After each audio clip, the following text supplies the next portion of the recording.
Hi. So I just wanted to ramble about something that I don't think gets a lot of credit for how well I think it's been handled, and just my overall opinion on it.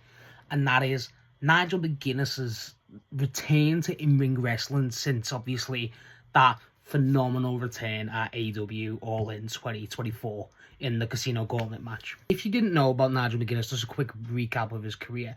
Nigel Mcguinness is possibly one of the biggest legends in just British wrestling history, especially with Ring of Honor. Nigel Mcguinness has debatably the greatest feud of Bryan Danielson's entire career, which, if you like on a notable level with Bryan, full stop, that's like being blessed by God. So McGuinness is no slouch. He's got quite an impressive career for how short-lived it was in terms of grand scheme of things.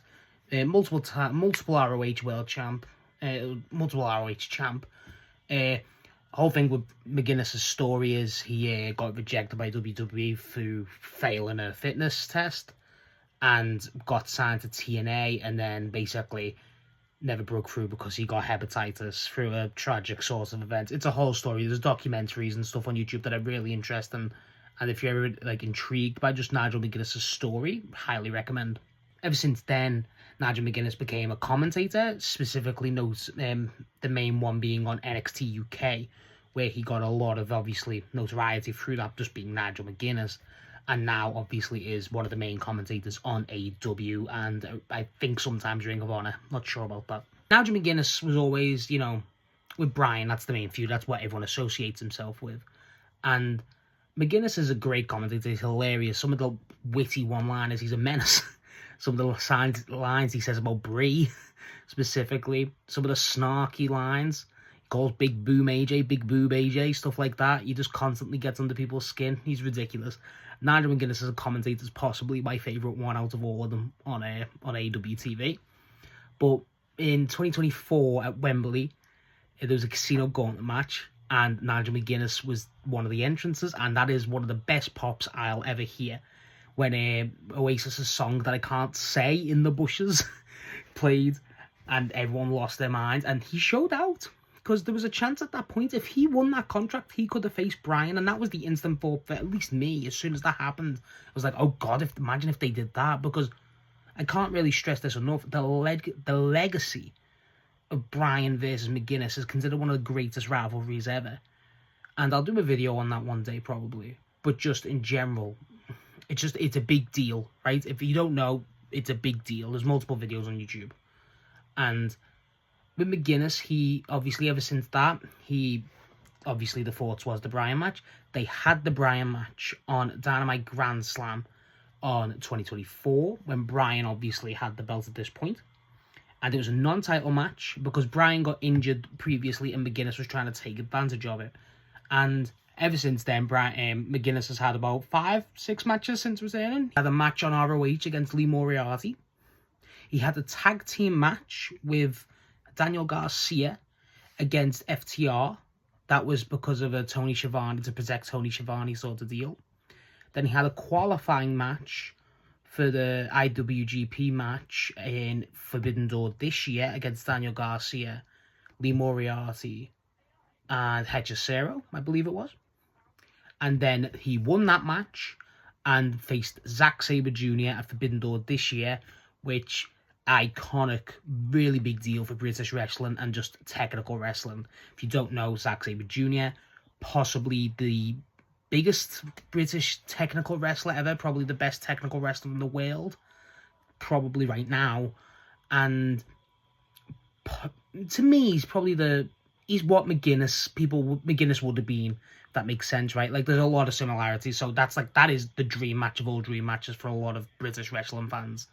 And to get that in Britain was phenomenal. And I'm not even patriotic, but it is a big deal, right?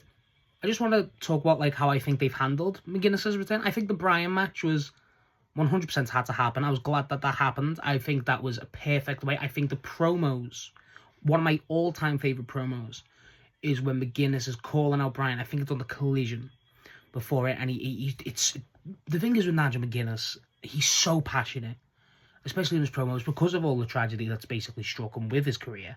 So he doesn't take it lightly. And he's basically pouring his heart out. And that's not including the social media posts he did, which were just funny, but there's a deep undertone of jealousy and bitterness to it. And that's core for the Nigel Mcguiness character. It's core for it, especially regarding Bryan Danielson. And for Nigel, in those promos, I thought they were excellent. I will beat you, I will destroy you, and looking for vindication.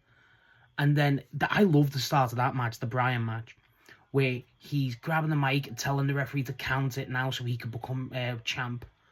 And then as soon as you hear the final countdown, and like his face drops, oh my god. And then the match itself, it's slower than the other matches, obviously, but it's still an all-timer technical masterclass. It's like, it's not designed to be their best match. It's designed to kind of have definitive, like just a definitive bow on it, essentially.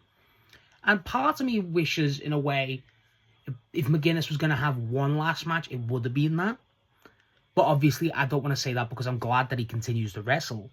The Lee Moriarty match was good. I thought that was good. Lee Moriarty is quite a good technical wrestler. I'm not like...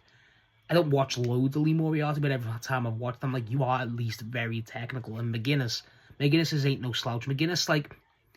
You could put Mcguiness with Nero of everyone. They're not going to put him with someone who's bad, but they could put it with someone bad and he'd at least get a good performance. So, for Mcguiness to get put with people like, obviously, Daniel Garcia later on, FTR, people like that, they're not going to be bad matches. I don't think any of them are. The FTR versus Mcguiness and Garcia match was fun. It was a bit weird, to be honest. I felt like just a match to give FTR instead of like having any meaning, because this was the start of their heel turn. So it just kind of felt a bit, not forced, but just out of nowhere. And it felt, honestly, if you ask me, it feels like because they didn't have a partner for Garcia.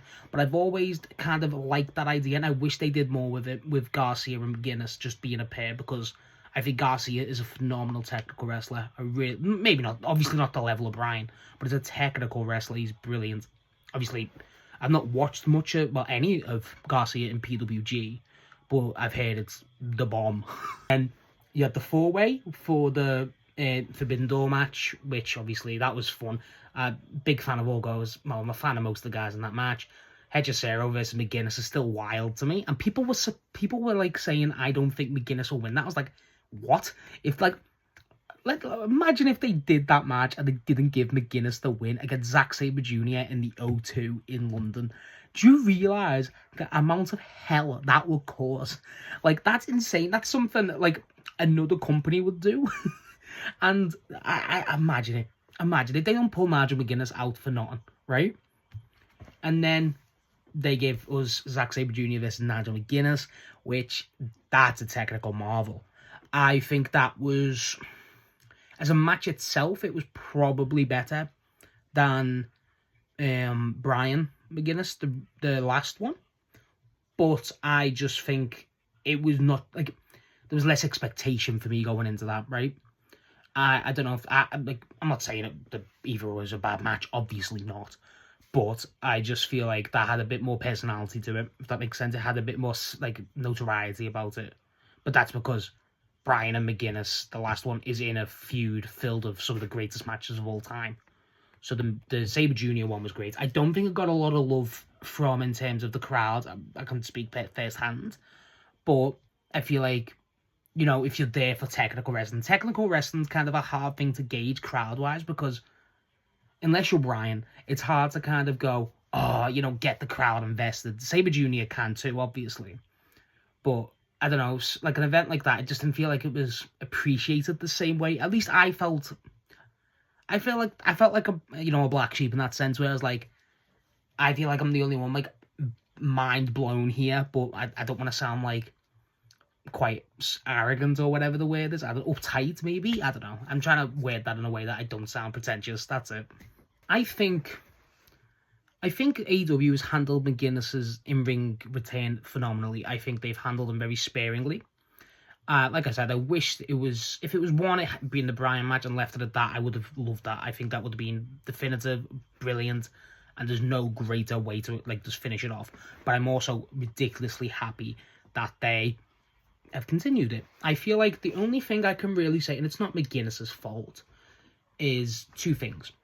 One, the consistency's, a thing, but also the guy's a commentator and, like, health reasons, so obviously it's not his fault.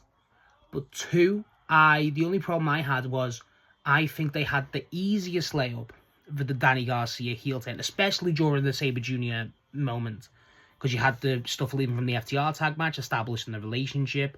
They didn't really continue with it. They kind of obviously made points at it during commentary when McGuinness was on. The four-way match for the qualifier, that was very telling if we go back to that, because there was clearly teasing Garcia's heel turn back then, before he joined the Death Riders.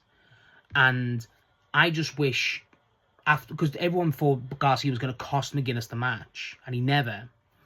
And everyone thought there was going to be a turn. I feel like they could have done that and made a true, decent, short-lived single feud for Daniel Garcia and Nigel Mcguiness. I think that would have been excellent.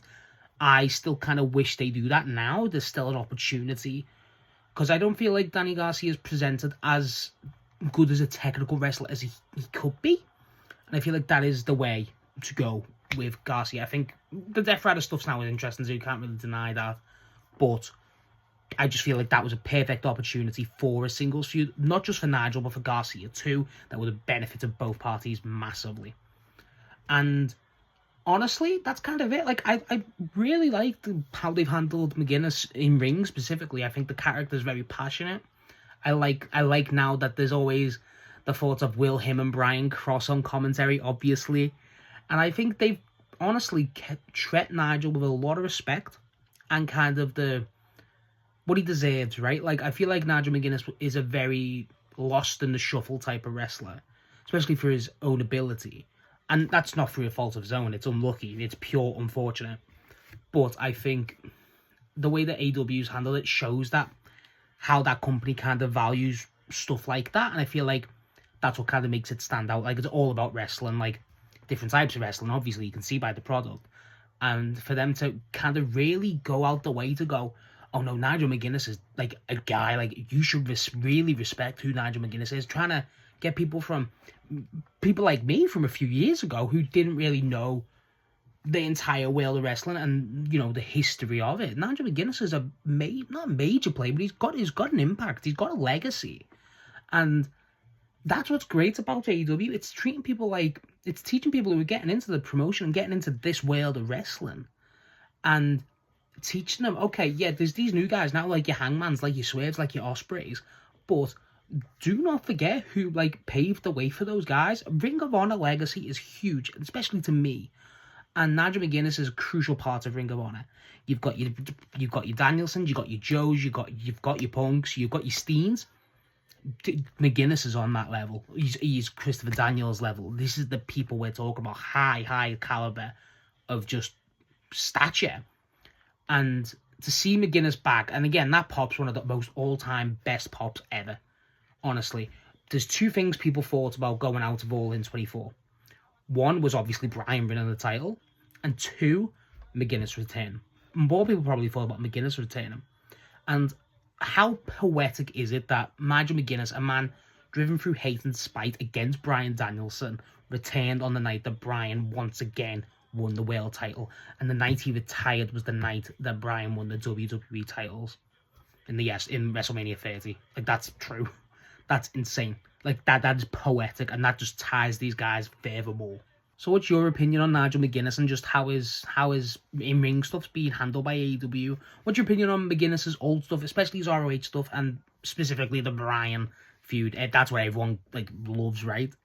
And do you think they will ever do the Garcia and McGuinness singles feud? Because I would really like that. I don't know if I'm alone with that, but I would really love if they continued that.